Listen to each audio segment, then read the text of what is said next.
We're here once again with our Project C6 Corvette.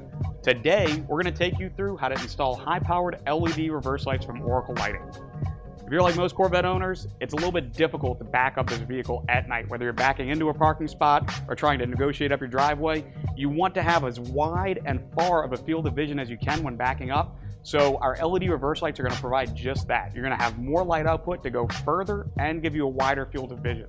The installation is super simple, so without further ado, we're going to kick it over to our tech team and let them show you how to complete this installation on your own.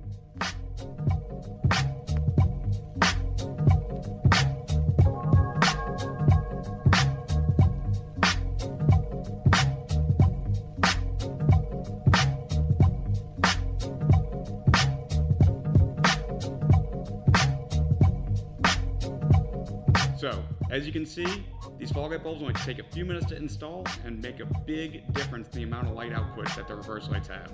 That's in part due to the optics. We use part number 5212 for this application. This is because the beam needs to shoot out of the housing. That's why it's important that you insist on Oracle Lighting products to get the fit and performance you expect for your Corvette. So be sure to visit us at www.oraclelights.com or call us at 1-800-407-5776 to find an Oracle authorized dealer near you.